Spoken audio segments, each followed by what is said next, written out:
Hola, ¿qué tal? Cordial saludo a todos. Bienvenidos a este espacio para la filosofía y el pensamiento. Hoy vamos a ver una escuela muy importante de los filósofos presocráticos llamada escuela pitagórica o los Pitágoras, como son también conocidos. Recordemos, como les decía anteriormente, la filosofía presocrática se divide en cuatro partes, donde está la filosofía jónica, a la que corresponde Tales de Mileto, Anaximandro y Anaxímenes. Y a esa misma división de la escuela, división de los presocráticos, corresponde también la escuela pitagórica, los Pitágoras. Es decir, los Pitágoras y Tales de Mileto, Anaxímenes y Anaximandros pertenecen al mismo conjunto, al mismo periodo de tiempo más o menos. Y de hecho es más, la escuela jónica que hace parte, como les digo, Tales de Mileto estaba al oriente de Grecia y la escuela pitagórica estaba al occidente. Juntos más o menos participaron o sea, digamos que la información se compartía. Sin embargo, estos tienen algo muy importante y pues muy diferente para decirnos. Les cuento entonces que la escuela pitagórica basó su primer principio, o la arjé, como también se le conoce, al número, a la armonía y al cosmos, pero especialmente al número. Ya les explico qué pasa con la armonía y con el asunto del cosmos. Como habíamos explicado en el video anterior, la filosofía y el estudio hecho por Tales de Mileto, Anaximandro y Anaxímenes, vimos que para Tales de Mileto el primer principio es el agua, para Anaximandro el primer principio es aquello indefinido, aquello indeterminado, y para Anaxímenes el primer principio pues es el aire, ¿sí? Ahora estos autores ya hablan de otra cosa nueva, de otra cosa que no tiene que ver nada con la naturaleza, ¿m? Pero que sí nos corresponde a todos, incluso a nosotros, a todos, tiene que ver esto de lo que van a hablar los pitagóricos. Bueno, entonces Pitágoras nace en 570 a.C. y muere en 496 a.C. Vivió una parte de su tiempo en el sur de Italia y es conocido como uno de los hombres más sabios por Heráclito de Éfeso. Su doctrina se basa principalmente en el fluir de las cosas, de las eternas verdades, de lo cual hace parte el ámbito de los números. El número es una verdad eterna. ¿Qué quiere decir eso? Que siempre 2 más 2 van a ser 4, aquí y en cualquier lugar. Otra cosa, siempre va a ser así que los triángulos tengan 3 lados. Es una verdad que nadie la puede cambiar. Se conoce también como verdades eternas.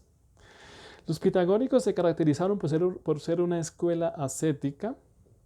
No comían carne, no comían vino, no comían, digamos, pescado.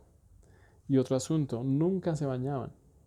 ¿Sí? Entonces imagínense cómo sería pues ese aroma de esos señores de la escuela pitagórica. También se centraron en llevar un estilo de vida práctico. Estudiaron matemática, filosofía, ciencia, música, astronomía, medicina. Bueno, pero ¿cuál es la metafísica de ellos? Para ellos el primer principio, como les decía, está en los números. Los números son, digamos, la base de la cual todo sale, todo surge. Mejor dicho, todo existe gracias a los números. Miremos a ver si eso es verdad o no. Resulta que hay un cambio aquí de mentalidad. Ya no estamos, digamos, hechos de materia, sino que pasamos a algo abstracto. La matemática siempre es abstracta. ¿Qué quiere decir eso? Que no la podemos ver, no la podemos tocar, no la podemos sentir. Solamente la podemos vivir en nuestra mente, en nuestro pensamiento, en nuestra reflexión. Por ejemplo, a nosotros cuando nos dicen, muéstrame el número 1, ¿uno puede mostrar el número 1? Pues resulta que no. Uno solamente representa por medio de un símbolo que es, o sea, como está hecho el número 1, el símbolo, el 1, pero no puede mostrar el número uno. Se representa por medio de símbolos, ¿sí? Por eso es abstracto. Mientras que la materia es todo aquello que se puede ver, que se puede tocar, que yo puedo pues, palpar, eso es materia. Entonces aquí pasamos a algo diferente que se llama la forma. Es algo formal, algo que va más allá de nuestros sentidos, o sea, de nuestros sentidos sensoriales y que pertenece, digamos, a nuestro intelecto. Entonces, bueno, ellos consideraban que en sí todo es indefinido, todo es oscuro, digamos, todo es como aquello que no se puede ver bien, que es oscuro. Pero los números le dan tono, le dan color y le da claridad a las cosas. Esto que es, mejor dicho, aquello que es indefinido, que es oscuro, ahora pasa a ser, por medio de los números, pasa a ser claro, pasa a ser entendible, pasa a ser comprensible. El número le da forma a que, aquello que está en medio del desorden y que no, o sea, no tiene forma de nada. Miremos cómo existe eso. Resulta que ellos se fijaron en la música y descubrieron que las tonalidades de las cuerdas de la lira, en las tonalidades de las cuerdas de la lira existe una relación con los números enteros. Eso fue la clave del pensamiento de ellos. Por eso interpretaron que el número está relacionado con unas características o categorías, que aquello que es indeterminado, el número lo vuelve determinado, lo vuelve apeirón. ¿Sí? Aquello que es infinito, por medio del número se vuelve infinito y además se vuelve a nosotros asequible. Es decir, nosotros podemos saber qué cantidad hay, cómo es, qué existe gracias a los números. Miremos que todo lo que nosotros vemos y observamos está relacionado con los números. Todo tiene una medida, tiene, digamos, cierta cantidad, así sea demasiado grandísimo, tanto que se mide, por ejemplo, en años luz al universo, en años luz, en una medida, o así sea infinitamente pequeñito, pequeñito, pequeñito, pequeñito, también es por medio de la medida. Y, y el principal aspecto de una medida, ¿cuál es? Los números. ¿Sí? Entonces, digamos que en ese sentido ellos tienen toda la razón. Aquello, como dice, por ejemplo, el mito de la creación bíblica, o sea, el mito bíblico de la creación, todo estaba hecho un caos, ¿sí? Pero entonces, los números ordenan, los números permiten ver, permiten contabilizar, permiten saber y permiten entender que hay que hay tal cantidad determinada. Bueno, entonces sin el número todo sería infinito, todo sería indeterminado, o sea, no se sabe qué cantidad hay. Pero el número aterriza esa realidad a nuestra capacidad de comprensión. Miremos una cosa con respecto a esto. Nosotros que tenemos la capacidad de comprender, sabemos perfectamente cuando tenemos una medida, una cantidad, qué cantidad es, cuánta cantidad es.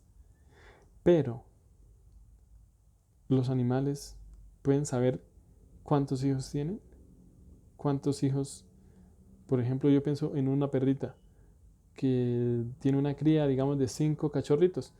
Ellos, o sea, la perrita sabe cuántos hijos tiene. ¿Quién sabe, no? Miremos a ver. Entonces, los números, gracias a los números nosotros podemos tener la capacidad sensorial de saber o conocer las medidas. Y bueno, ¿qué pasa con el ser humano? Para Pitágoras, nosotros estamos entre lo infinito y lo finito. Estamos en medio de esas dos categorías, de lo finito y lo infinito.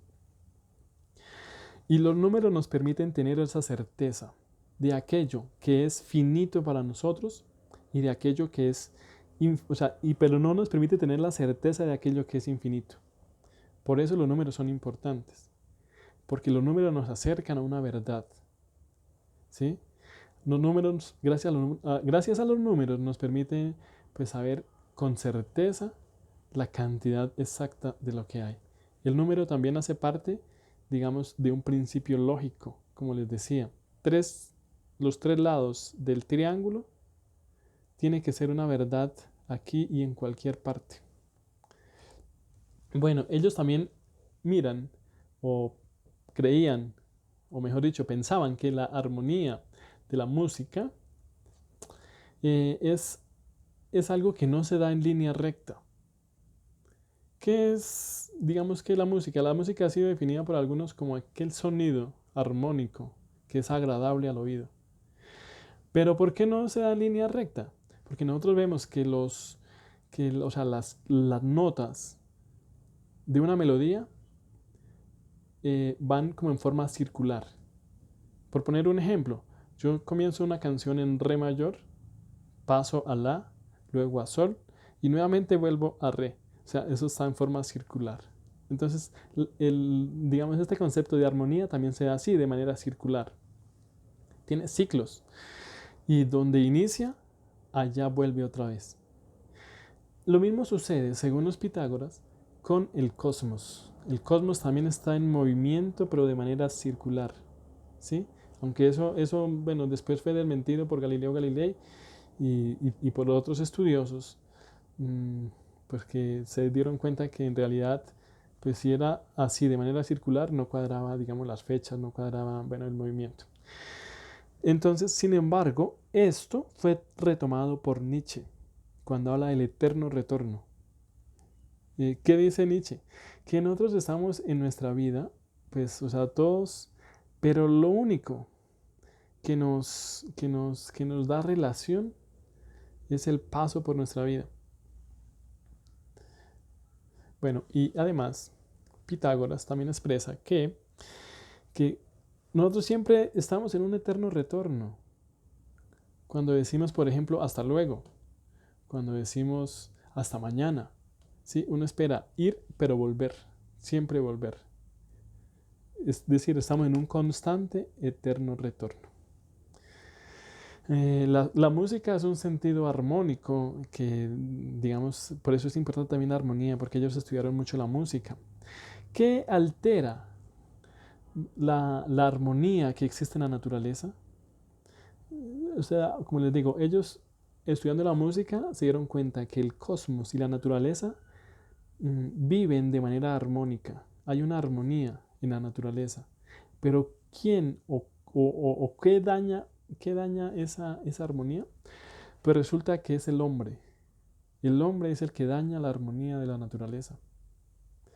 Una cosa que me parece muy actual, o sea, muy real, que siempre ha sido así.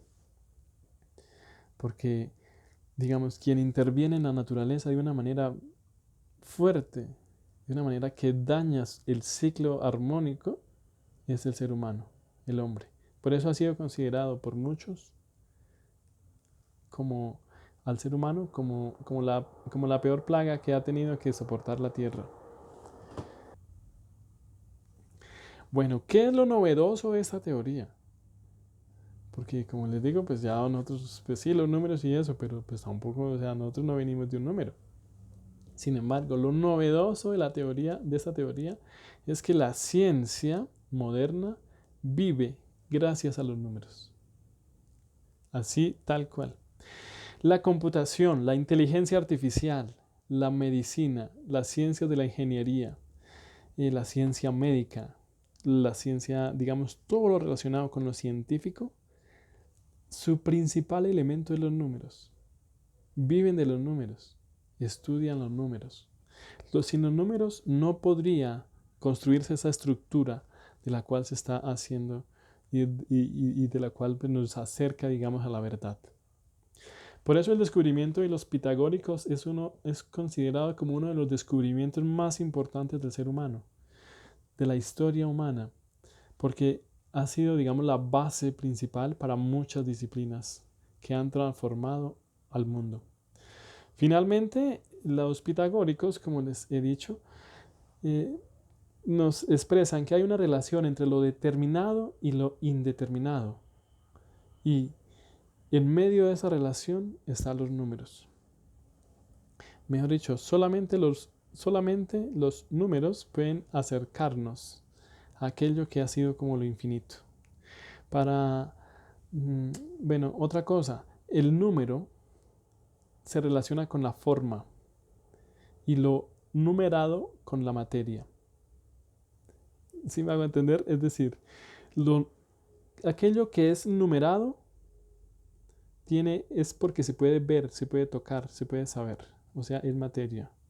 Pero aquello que es infinito, que no se conoce, es visto como la forma. El número es aquel que trae lo infinito y lo vuelve materia en la medida en que se puede ver, tocar, conocer, palpar, etc. Aquí podemos ver, por ejemplo, que, que se complementa con la escuela de Tales de Mileto, porque ellos hablan de la forma, perdón, ellos hablan de la naturaleza, o sea, de la materia, de aquello que lo que estamos hechos nosotros de materia, pero nunca tocan aquello de la forma. Entonces, con Pitágoras hay un complemento. Y en conclusión, estaríamos nosotros hechos de materia y de forma. Bueno, no siendo más, pues un abrazo para todos y los espero en la siguiente sesión. Ahí vamos a ver un titán, un duro, uno de los grandes, digamos, de los presocráticos, que se llama Heráclito de Éfeso, que habla sobre el devenir de las cosas. Dios los bendiga y bueno, ahí estamos atentos a los comentarios. Muchas gracias a todos ustedes. Un abrazo.